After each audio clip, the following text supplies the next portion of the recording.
हम लोग structure of cell and its function पढ़ने वाले हैं। इसमें हमारा पहला टॉपिक है डिस्कवरी ऑफ सेल, मतलब कि सेल का खोज कैसे हुआ, इसका हिस्ट्री क्या है, फर्स्ट टाइम सेल के बारे में इन्होंने बताया था। और उसके बाद डेड सेल आया, मतलब डेड सेल के बाद लिविंग सेल का खोज किसने किया।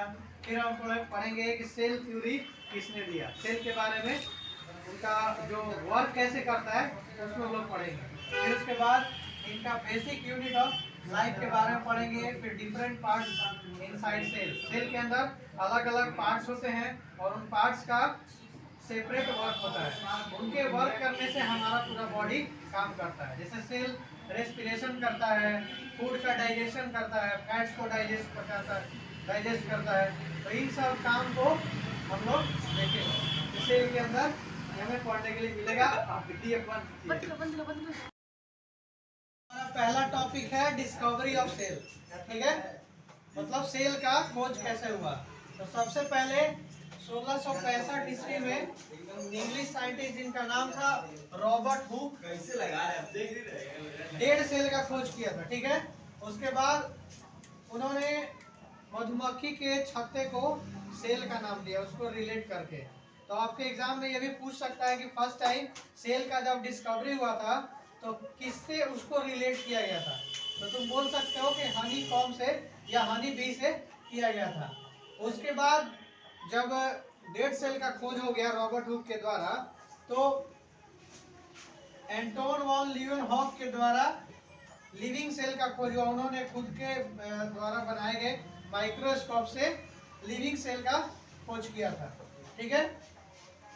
जब लिविंग सेल का खोज हुआ तो फर्दर दो बात पता चला कि प्लांट हो या एनिमल हो, पूरे बॉडी का निर्माण उसी सेल से हुआ है।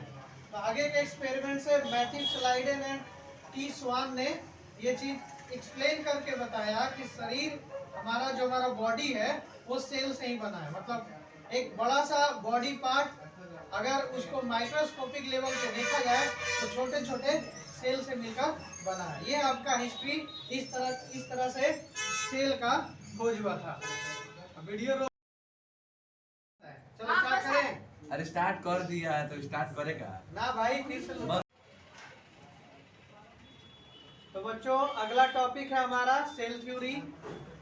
It was first proposed by German botanist Matthias Jakob Schleiden and German physiologist T Schwann. इन्होंने 1838 ईस्वी में सेल थ्योरी दिया था और फाइनली इस सेल थ्योरी को फॉर्मलाइज किया था आर विरचॉक ने 1858 ईस्वी में, मतलब कि 20 साल के बाद, ठीक है।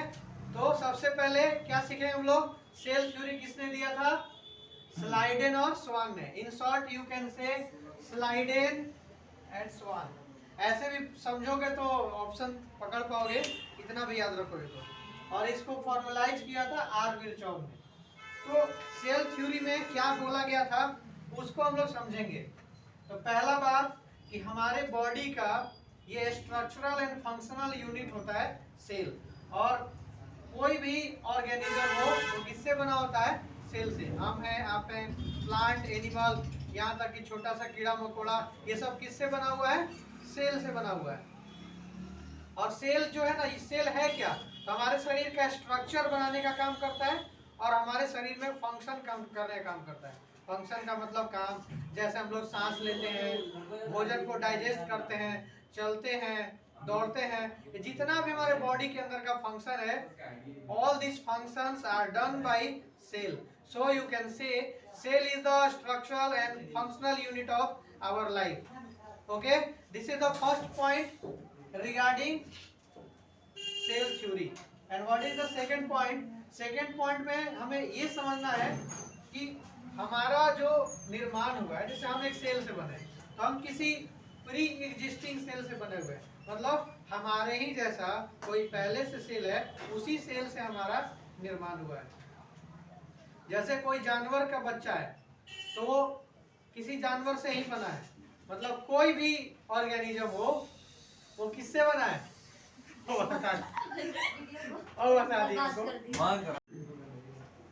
हमारा सेकेंड पॉइंट है कि सेल जो है, हमारे बॉडी का जो सेल है वो किसी प्री एग्जिस्टिंग सेल से बना हुआ है। कोई भी सेल लो तो किसी एक सेल से ही बना होता है। जैसे आप लोग पढ़ते हैं ना रिप्रोडक्शन में, स्पर्म होता है, ओवम होता है, दोनों का मिक्सिंग होता है तो क्या बनता है, जाइगोट।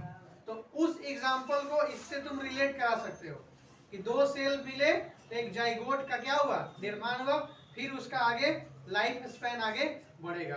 तो सेकेंड पॉइंट हमारा, आप लोग मेरे बात को भी सुनिए ध्यान से, हम क्या कह रहे हैं। तो सेकेंड पॉइंट हमें ये बतलाता है कि कोई भी सेल किसी प्री एग्जिस्टिंग सेल से बना होता है। यहाँ पे देखिए थर्ड पॉइंट सेल थ्योरी के द्वारा कि हमारे बॉडी के अंदर जितना फिजिकल और केमिकल फंक्शंस होते हैं, केमिकल फंक्शन मतलब जैसे हमारा भोजन डाइजेस्ट हो रहा है, फिजिकल फंक्शन का मतलब कोई हम लोग एक्टिविटीज कर रहे हैं, तो दोनों चीजें सेल के काम करने से ही होता है। ठीक है। चौथा जो कहता है कि the activities of cell depend on the activities of subcellular structure called cell organelles. जैसे कि एक एग्जांपल से हम आपको समझाना चाहेंगे।